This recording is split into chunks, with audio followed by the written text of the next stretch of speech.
I think DICE are at their best when they're allowed to be creative. Some of my favorite things about this game have been complete surprises and demonstrations of their creativity. These have been elements that are pure creative expression of the talented developers down there at DICE. I think I should set up what I mean. For me, elements that make up a game can be sorted into two camps. At the one end, you have your stock standard camp with elements that are basically required or just a staple of the genre. And on the other side, you have works of creative mastery. Elements can fall anywhere on the spectrum between these 2 points, but the elements we tend to notice as gamers are generally grouped together at either end. There's nothing wrong with ending up on either side of this, of course. A game needs its core elements to function at a high level, and it needs its creative elements to provide a fresh and unique experience to its players. I believe the elements that have made the Battlefront games the unique experiences they were to me are the elements where DICE's creativity shines through. So I want to go through my favorite examples from the two most recent games and hopefully shed some light on how they made the games unique and why they represent DICE at their best.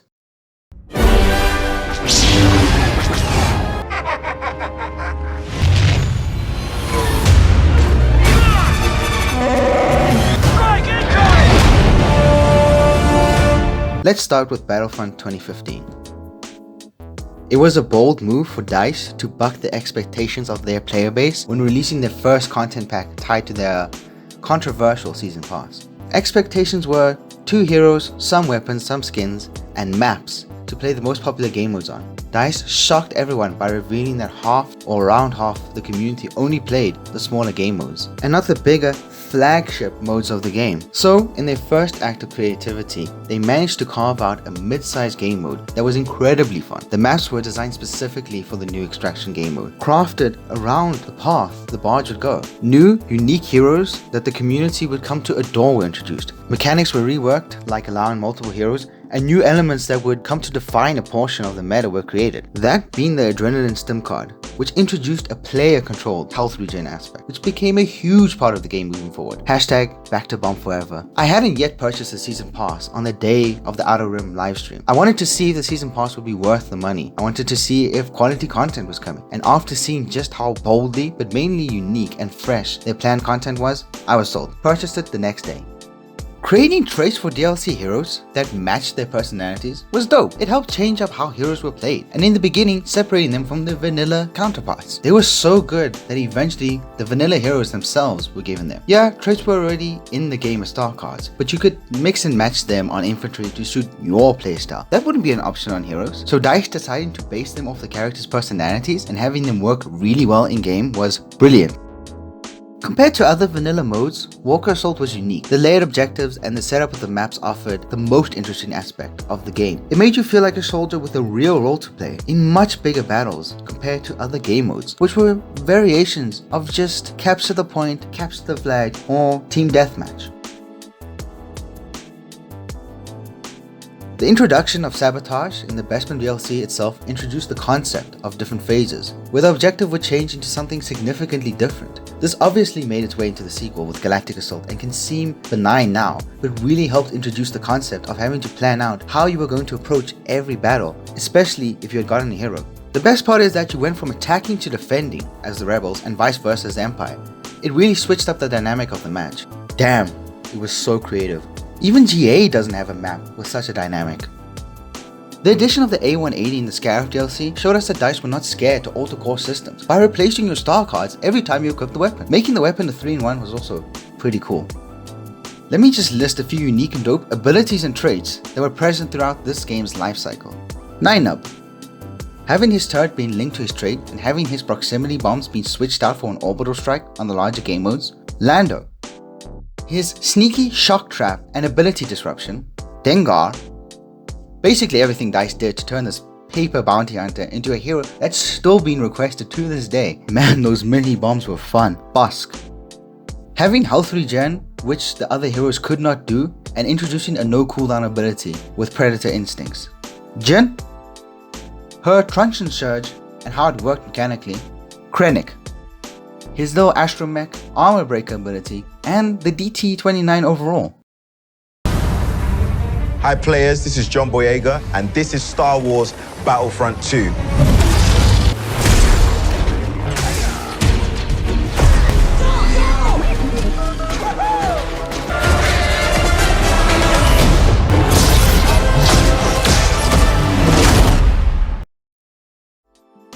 On to Battlefront 2, and I think this game is a perfect mix between 2005's Battlefront 2, Battlefront 2015 and all its editions, including what we just talked about, as well as some of the elements from DICE's other games. It has a plethora of unique features built in, so let me just mention a few of my favorites. When DICE decided they wanted to add the much requested ARC Trooper, they showed their creativity by introducing a new class of reinforcement. They created a slick, agile and aggressive infiltrator to complement a heavy, damage-dealing and tanky enforcer class. I think we can all agree that the infiltrators are great fun to play, as the Sith Trooper, Commando Droid, ARC Trooper and the KFX Spy. I don't think they would have made it into this game if DICE had not made this category. Having the heroes redone was achieved in a very creative way. Their abilities made full use of the new ragdoll mechanics. Many of their playstyles are uniquely Star Wars, see Mind Trick, and they are all interconnected and balanced in a rock, paper, scissors type of way. Objectives added later in this game have been freshened up, like Crate with the Mind Power Tower, Geonosis with the ATTE ticket mechanic. The capital ships have had their objectives reworked many times to ensure they fit just right. Jetpack Cargo and Ewok Hunt, at least at their respective launches, were widely praised and some of the most fun I've gotten out of this game. While Obi-Wan's abilities felt like they built on top of other lightsaber wielders with the Mind Trick Rush and Push, Grievous and his abilities felt so unique to this game. They managed, after a few attempts, to give him his iconic unrelenting advance and create something equally iconic with his Claw Rush, turning a few frames from a Clone Wars TV show where he ran away to an aggressive, offensive, and downright terrifying maneuver. With Dooku, they managed to craft a set of abilities with a focus on dueling that somehow managed to also be effective against a horde of infantry. Fantastic stuff! The hero AI is an achievement on its own, but the real creativity I admire is making them act how they would in other canon material. Another surprise was just how fun co-op turned out to be. I for sure thought that instant action was going to be way better, but they really pulled through with the now widely popular mode. Felucia's environment was different from anything we had seen before. The hazardous nature of it, the different ways they achieve verticality, and the variety the map design manages to create using Felucia's unique aesthetic.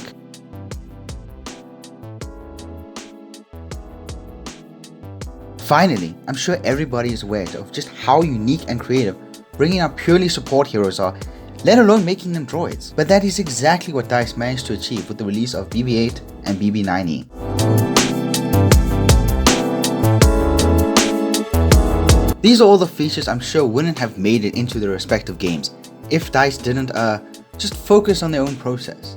A different studio may well have sought to emulate other games and materials, leaving much to be desired in uniqueness and freshness. On top of that, DICE really know how to take some high-risk, high-reward actions, which lead to some fantastic additions to their games. This is why I feel like Anakin is bad. It feels like his design in terms of his moves and abilities lacks creativity. They all seem like rehashes without any innovation or idea why they worked for other characters in the first place. Aizen class, while visually stunning, feels lacking. There are no really unique features of the map. It feels flat. Its type of verticality mixed with this flatness makes it feel like a giant flight of stairs. Maybe they spent all their creativity points on putting Tantive 4 in the cave. The creativity rubs off onto the community. I mean, just look how many content creators this game has. Community suggestions that I think are creative have been Hero Showdown, Hero Starfighters, and the various suggestions for Clone Wars skins. Also, requesting a block for more really allowed for the meta to open up, as now all lightsaber heroes have a way to handle multiple blaster bolts. However, I will say, not everything out there is a good suggestion. It is inevitable there were so many loud voices that might not understand civil discord that bad ideas get tossed, or rather hurdle their developers. Also, some reactionary suggestions are created and I don't think they consider a holistic approach. For example, I remember some poor soul suggesting keeping